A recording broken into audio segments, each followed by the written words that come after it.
toma el relevo.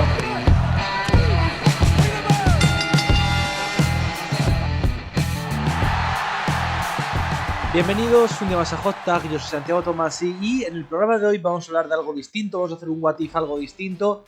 Quizás creo que uno de los what if que más se han comentado y uno de los más fáciles de hacer también y de los más positivos. Al final es hablar de algo bueno, es de hablar de algo chulo, es de hablar de algo que por desgracia es cierto que nos ha afectado a todos y que por tanto si lo cambiamos, pues bueno, nuestras vidas quizás serían un poco más fáciles ahora. ¿A qué me refiero? Obviamente a lo que me refiero es algo muy clásico, muy básico. Me refiero a que vamos a cambiar, no va a existir el COVID en el wrestling.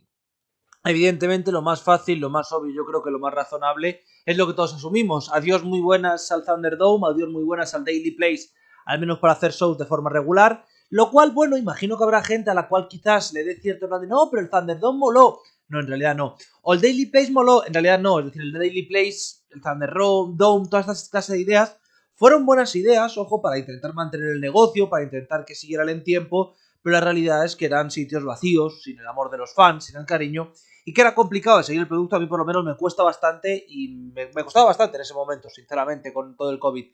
Evidentemente lo primero para el COVID y lo más positivo es para los fans europeos, para los fans de aquí, y es que era obvio, y era evidente, y era casi seguro que All Elite habría hecho una gira por Europa, básicamente por Reino Unido. Se decía que iba a ser para 2020, para finales de ese mismo año.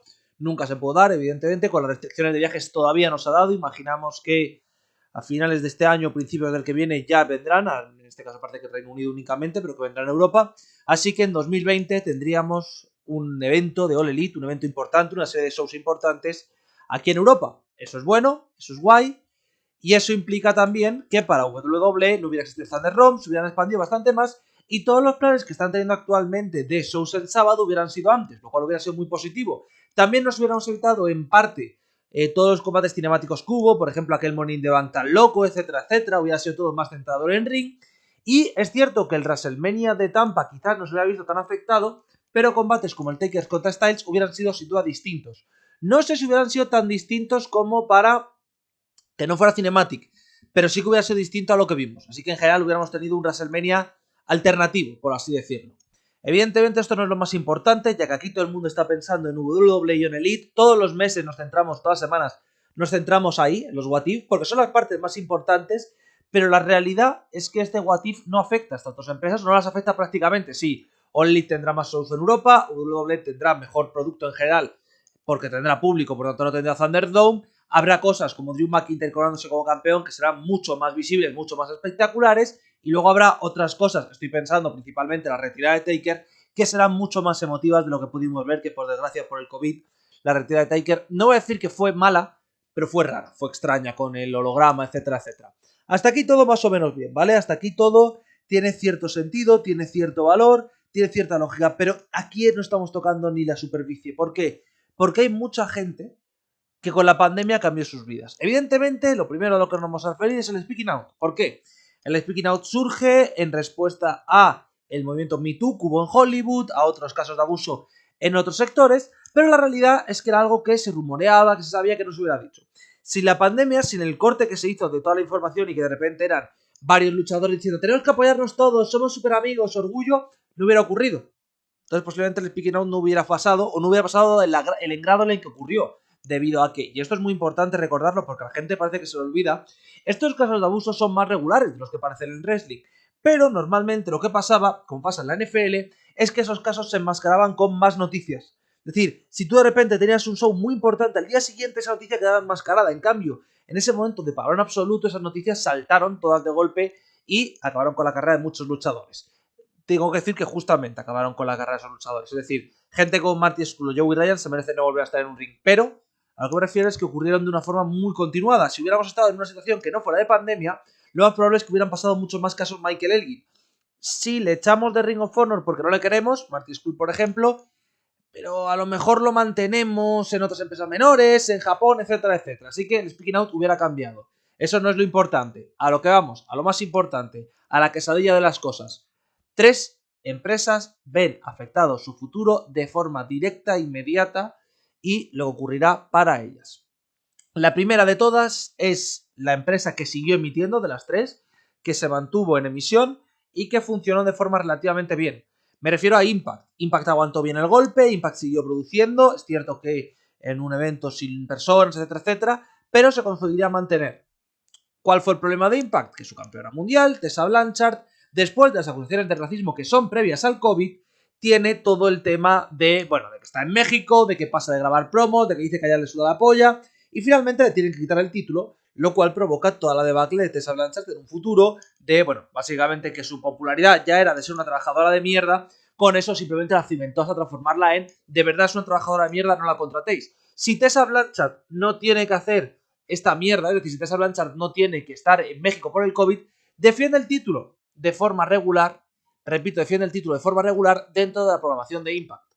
Esto lo que provoca es que en vez de tener la fama de ser una capulla, solo tiene la fama de racista, merecida, por otro lado. Y, por tanto, acabará firmando por Elite o por WWE. Es decir, la carrera de Tessa Blanchard, en vez de pasar a ser la estrella de el último proyecto de Yanni Bush, lo cual no voy a hacer declaraciones sobre Yanni Bush porque no es la hora, pero básicamente se aleja de ese mundo, lo cual, por cierto, hace un efecto Rippler. AJ Lee no tiene ese trabajo dentro de este nuevo producto de wrestling, donde básicamente la han contratado para ser la parte positiva y la parte que cree hype, mientras Tessa Blanchard es la cara de la empresa, cuando la mitad del mundo la odia, es muy raro, pero bueno, básicamente tendremos a una AJ Lee que todavía no está en wrestling, y una Tessa Blanchard que pasará a formar parte del roster de una de las dos grandes. Impact seguirá manteniendo su roster y sobre todo seguirá manteniendo más o menos su estabilidad, la cual lleva manteniendo los 2 últimos años, así que en eso no hay mayor problema. La verdad es que el trabajo que hizo Impact en la pandemia fue muy positivo, así que hay poco que criticar ahí. Pero ahora vamos a las dos empresas más afectadas por el COVID en Estados Unidos. Luego iremos a una japonesa, pero las dos empresas más afectadas por el COVID en Estados Unidos. La primera de ellas, obviamente, es la que más problemas ha tenido por ello, la empresa que casi desaparece, técnicamente ahora mismo está en un hiatus hasta abril, que su campeona mundial femenina acaba de firmar por WWE, o parece que va a firmar por WWE. Me refiero, obviamente, a Ring of Honor. ¿Qué le ocurre con Ring of Honor? El caso Marty Scurll destrozó por completo todo lo que planeaban de booking, de cambios, de mejoras, etcétera, etcétera, y lo mató por completo. La pandemia provocó que hubiera durante 8 meses un parón en las grabaciones hasta que llegase Jonathan Gresham, Bandido, esos 2 títulos mundiales que tienen de momento hasta la vuelta en abril, pero la realidad es que sin pandemia hubieran tenido un gran fin de semana. Es más, el Supercard of Honor se basaba principalmente en que venía muchísimo talento de mucho nivel de New Japan, muchísimo talento de mucho nivel de NWA, por mucho que haya mucha gente a la que no le gusta NWA, iba a ir Nick Aldis tiene mucho tirón, funciona muy bien, sobre todo entre el público británico y el público de NWA, y parecía que se iba a establecer una relación bastante positiva de negocios con NWA. Evidentemente, esta relación beneficiará a ambas empresas, y Ring of Honor no se tomará nunca este parón, porque el problema que ha tenido Ring of Honor es que durante estos meses de pandemia se ha dedicado a pagar el sueldo de sus trabajadores, loable, se ha dedicado a mantener los contratos, loable, y por ende, sin ingresos y sin la consecuencia de hacer shows, ha tenido pérdidas, lo cual ha provocado que Sinclair haga este parón, que se cambie el modelo, etcétera, etcétera. La realidad es que sin pandemia, lo que hubiera hecho Ring of Honor es mantener a todo su talento, Lethal, Briscoes, etcétera, etcétera, y traer a gente de New Japan, haciendo que New Japan Estados Unidos funcione algo mejor, pero sobre todo que en New Japan tenga mucho más talento Jay White, Okada, Tanahashi, que hubieran aumentado las visitas de Ring of Honor mucho más de lo que lo ha hecho cualquier tipo de acuerdo. La última empresa de la cual le cambiaría la pandemia, evidentemente, es NWA. ¿Por qué? Porque NWA estaba en ese momento en un pequeño ascenso. Evidentemente está en un pequeño ascenso para los que somos fans, es decir, para la gente como Capu, para la gente como Chos, para la gente como yo. NWA de repente tendría mucha más exposición al estar en Ring of Honor. Recordemos que iba a enfrentarse Skull contra Aldis 2 por el título mundial. Imaginamos que no sería Skull por todo el tema de la pandemia, por todo el tema, del speaking out, pero podía ser Jay Watt, podía ser PCO, un luchador de ese estilo. Evidentemente que gane Aldis, muchos van a decir, vaya puta mierda, Aldis como campeón, tal, pero la realidad es que para NWA funcionaba muy bien. Entonces tener a alguien así en un feudo con alguien tan importante del otro lado tanto Ring of Honor como del otro lado del charco de Japón, nos daría una mayor popularidad a la empresa y un mayor aumento. También provocaría que la ruptura con David Marquez no fuera tan traumática, también provocaría que posiblemente la relación con All Elite nunca hubiera sido tan grande, y es que evidentemente todos sabemos, lo dijo el propio Tony Khan, que en Empowered él fue quien pagó el sueldo de sus luchadoras y por eso merece más respeto. Vale, genial, pero ¿cuál es el tema principal? La mayor parte de necesidad que tenía en NWA es nuestro título mundial no puede aparecer en pantalla porque básicamente Nika, el desbuqueado de All Elite, encaja como el culo, porque en WWE no podemos llegar a ningún acuerdo con ellos, porque Ring of Honor no está, porque Impact no está, necesitamos presencia. ¿Quién es la presencia? La presencia es Thunder Rosa. Evidentemente, esto también nos lleva al caso de Thunder Rosa. ¿A qué me refiero? Parte 1, lógica, Ricky Starks sí que se marcha en WWE, porque ya se había marchado antes. Que no se marcha es Zicky Dice, que bueno, sé que a Capu le gusta mucho, a mí no me emociona tanto, pero bueno, Zicky Dice se mantiene dentro de la empresa, vale, guay. Pero el tema principal aquí es Thunder. Thunder en aquel momento, recordemos que tenía su empresa en San Antonio, que estaba trabajando también en las MMA y peleaba en Japón, además de NWA. NWA le daba permiso para hacer todo eso, iba a ser la cara de NWA y ella estaba satisfecha. Con la pandemia, lo que ocurre es básicamente el sueldo de NWA se reduce enormemente, a pesar de que la pagan mensualmente y no por booking, el sueldo es más bajo. Su empresa se mantiene a duras penas, la MMA queda apartada por completo y los viajes a Japón son imposibles. Por tanto, de repente, Thunder Rosa es un pez muy, muy grande en un estanque muy, muy pequeño. NWA, contando Japón, contando la MMA, contando tal, era un buen sitio. Es un sitio tranquilo donde voy a tener que pelear 2 veces al mes, básicamente, si hay pay-per-view y en los tapings. Y el resto me lo puedo dedicar a mí, puedo dedicárselo a Japón, puedo dedicárselo a tal. Guay. En el momento en el cual no hay Japón, no hay MMA, todo lo que queda es, soy top 3, top 5 mejores luchadoras este momento que residen en Estados Unidos y estoy en una empresa muy pequeña. Thunder Rosa emigra a All Elite, ya lo sabéis todos, está ahí peleando todavía la mera, haciéndolo muy bien, en Warriors también, que peleó anoche, por ejemplo, muy muy bien, pero no tiene ese spot, por así decirlo, que tenía en NWA. Si la pandemia no existe, Thunder sigue en NWA, sigue muy muy grande allí. Evidentemente, el reinado de Aldis quizá hubiera durado bastante menos. Es decir, es cierto que todo el tema de Aldis Murdoch hubiera existido, pues seguramente el reinado hubiera durado menos. Yo creo que posiblemente lo hubiera perdido o bien contra Skull o bien en esa época de marzo abril con un luchador de otra empresa para darle todo el desarrollo del personaje. Al final, para el que no lo sepa, el grupo de Aldis Strictly Business ya tenía dudas de su continuidad cuando estábamos hablando pre-pandemia. Evidentemente con la pandemia pues se destruye todo por completo y es mucho más difícil. Así que lo bueno que tenemos aquí es que eso hubiera cambiado, ¿vale? Para bien, yo creo que para bien, sinceramente, porque hubiéramos tenido un reinado un poco menos amplio de Aldis, la gente hubiera puesto más ojos y que NWA se hubiera salvado. Y ahora vamos a Japón.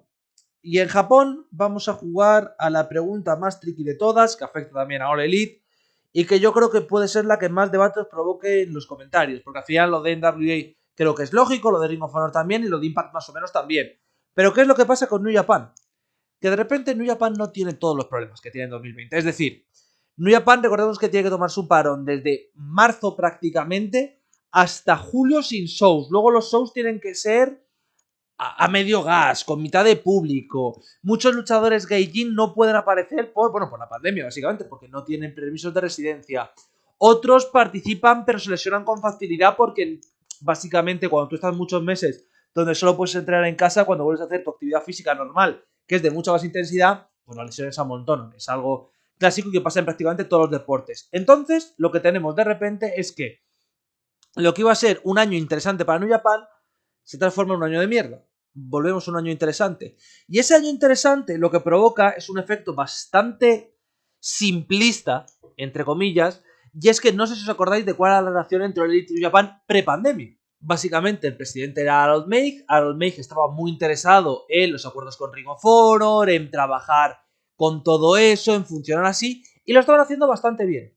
De verdad, lo estaban haciendo bastante bien y estaban funcionando con cierto sentido, funcional, etcétera, etcétera. ¿Cuál es el tema? Que con todo el tema, todo el drama de la pandemia, de repente no puedes tener acuerdos con Ring of Honor porque tus luchadores no pueden ir, no puedes tener acuerdos tampoco con el resto de empresas con las que más o menos te llevabas porque son las que han cancelado shows. La única opción es All Elite. Evidentemente Harold Meij se niega en redondo porque Harold Meij está enfurecido con todo lo que pasó, sobre todo con ciertos comentarios, para el que no se acuerde, Kenny Omega insinuando que él no podía entrar en Japón porque Harold Meij era un cabrón, a lo cual Harold Meij tuvo que salir diciendo, mira, esto es mentira y básicamente tú no puedes entrar porque eres un inútil haciendo los papeles, que luego Omega tuvo que rectificar, que no había querido decir eso, que se le entendió mal, que se malinterpretó. Cuando Omega se pira, cuando Omega se pira no, cuando se cargan a Meij, quien entra es el nuevo presidente, que es Takami Obari, y Takami Obari sí está interesado en trabajar con All Elite, es más, trabaja sin ningún tipo de problemas con la empresa con la empresa de Tony Khan. Aquí ya podemos entrar en debate si eso está bien o está mal, ¿vale? En mi opinión no está mal, pero básicamente lo que estamos diciendo es, si Meij sigue, no hay acuerdo All Elite en New Japan. ¿Esto afecta mucho a All Elite como tal? Yo creo que no. Sí, de verdad yo creo que no. No creo que les hubiera afectado tanto, no creo que hubiera sido dramático para All Elite, pero, uno, la Forbidden Door esta hubiera sido cerrada. Dos, New Japan tendría acuerdos con Ring of Honor que se aprovecharía mucho. Pero, y esto es lo interesante, no solo tendría acuerdos con Ring of Honor, también los tendría con Impact. ¿Cómo? Pero Tom, si Meij estaba enfadado con Impact. El tema de Meij e Impact, que es el tema de New Japan e Impact, básicamente es, New Japan está enfadada por la anterior gestión, la gestión Carter-Hogan, sería prácticamente por Era y Carter Bishop, donde los luchadores nipones son infravalorados. Recordemos que aquí han comprado una vez más a XTV, Impact, que tiene ahí su spot, que New Japan se ha salido de ese spot y que de repente se ve como Scott D'Amore, que sí que estaba muy interesado en esa asociación, igual que Don Callis, sí que se acercan a Japón.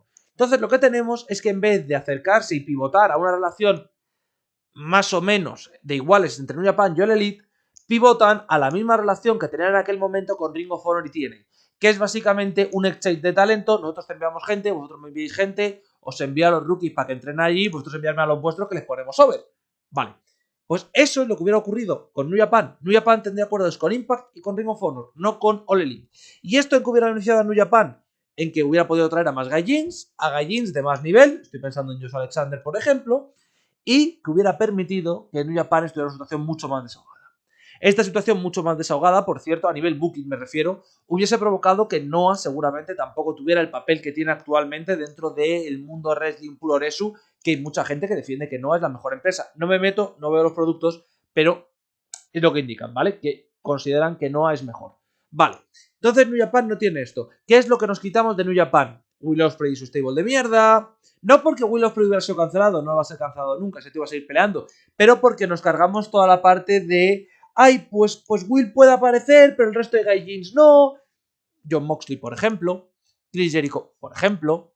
Toda esa gente hubiera podido aparecer. Jericho en concreto no, porque Jericho ya no tenía un push. Pero Moxley sí, y no hubiéramos tenido el drama de los 4 cambios titulares del USA por yo no puedo aparecer, pero tú no puedes, pero tifón, pero ahora COVID, pero tal. Y el título de Estados Unidos hubiera estado mucho más establecido. Y sobre todo, lo más importante para New Japan, Strong no quedaría como una marca totalmente absurda. ¿Por qué digo que Strong queda como una marca absurda? Cuando sé que a mucha gente, a mí incluido, en general no me parece un mal producto. No es el producto que yo diría como perfecto, pero no me parece un mal producto. Porque lo que pasa con Strong es que al final se crea un microclima donde son sí 20-30 luchadores yankees que pelean más o menos bien, pero que no tienen ninguna interacción con New Japan. Es decir, Wrestle Kingdom, New Japan Strong, totalmente separados, totalmente diferenciados, totalmente distintos. Lo que hubiéramos tenido es una New Japan Strong que llevaría muchos más luchadores gaijin a Japón, sobre todo para muchos torneos, que al final yo creo que es lo más importante en este sentido, y hubiera sido mucho más funcional. Evidentemente no digo que New Japan no hubiera tenido la crisis de booking que tiene, que seguramente la mantendría, pero es lo mismo que ocurre con WWE. La crisis de booking es grave. La crisis de booking se agrava por los problemas que producen estos 2 años de, bueno, a estos luchadores no podéis usarlos, esto no podéis hacerlo, no hay público, no hay gente, no sabéis cuál es la reacción, etcétera, etcétera, etcétera. Entonces, lo que hubiéramos evitado son estos 2 años tan duros de plomo de 2 de las principales empresas del mundo. Evidentemente no voy a decir de las 2 principales, aunque yo crea que sí, porque ahí estaría peleando All Elite, no así consigue seguir avanzando, sobre todo a nivel internacional también, pero las 2 principales empresas del mundo sufrieron por el booking, además de por su mal booking, que lo están teniendo las 2, todo se ha dicho, por la pandemia. Entonces salvamos los peores años de New Japan desde el inoquismo. Y Tom, entonces el mundo es mucho mejor.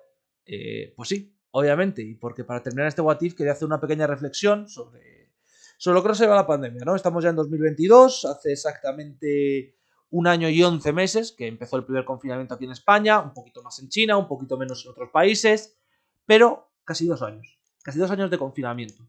Casi 2 años donde nos quedamos sin deporte, sin entretenimiento, sin vida social, sin amigos, sin poder ver a nuestra familia, sin poder salir de casa, con una restricción evidente de nuestras libertades por un valor más justo, como es la salud de todos, pero con una restricción de las libertades obvia. Me parece bien, cuidado, es decir, pero es evidente lo que nos pasó. Estamos 2 años después. La pandemia poco a poco baja, es cierto, poco a poco se van levantando las restricciones, lo cual se celebra, y poco a poco vamos pudiendo viajar, vamos pudiendo ver a nuestra familia, vamos a poder estar con nuestros amigos, empezamos a poder quedar más gente, empiezan a volver los cumpleaños multitudinarios, aquellos que os gusten las fiestas, empieza a volver ese mundo. Y a la vez no vuelve del todo. Es decir, en mi escaso personal, por ejemplo, a mí me cuesta mucho más ahora quedar con la gente, salir, etcétera, etcétera, porque no estoy acostumbrado, porque no me siento cómodo, porque de repente noto que no estoy mentalmente como estaba antes. Y esto nos pasa a muchos. Mentalmente no estamos como antes, hemos creado nuevas rutinas que son más tóxicas para nosotros, que no estamos tan cómodos, no nos sentimos exactamente iguales que antes de la pandemia, mucha gente ha desarrollado problemas depresivos, problemas de soledad, sobre todo, aquellos que habéis vivido solos, aquellos que habéis vivido solo con parte de vuestra familia trabajaba y vuestra pareja no estaba con vosotros allí, o que no teníais pareja, etcétera, etcétera. La vida se ha puesto en pausa durante casi 2 años. Una pausa que evidentemente nosotros no hemos tenido en nuestro cuerpo. No estoy hablando ya de la gente que ha sufrido la enfermedad, que por desgracia puede que tenga secuelas toda su vida. Tomémoslo con calma, tomémoslo ahora con relajación, esta nueva normalidad que parece que sí vamos a volver a lo que había antes, pero sobre todo pensemos en estos 2 años siempre, intentemos sacar lo positivo, ¿vale? Es decir, el wrestling acabó mal, habéis visto cómo hemos cambiado el wrestling y de repente todo es algo más bonito, no voy a decir que es mucho más bonito, pero es algo más bonito, es algo más florido, el césped, no mucho más, pero algo más florido. La vida en general sería algo más florida, no mucho más bonita, pero como siempre digo, habría cosas que serían mejores, pero eso, hemos pasado 2 años muy malos, parece que estamos saliendo, ojalá que pueda decir dentro de 3 meses que hemos salido del todo, pero de momento no quiero lanzar las campanas al vuelo, pero eso. Así que por favor, tómenselo todos con calma, espero que todos los que nos estéis escuchando estéis bien respecto al COVID, respecto a la enfermedad, respecto a todo, y que no hayáis perdido a nadie, que evidentemente sé que mucha gente ha perdido a seres queridos porque ha sido una pandemia muy muy dura. Y eso, con esto nos despedimos por hoy, con este cambio, con este de repente que el wrestling es mucho mejor de lo que está ahora mismo, o al menos es mucho más divertido, yo creo que sea la palabra. Recordad que volveremos mañana con WWF, el martes volveremos con TNA y me despido. Hasta la próxima.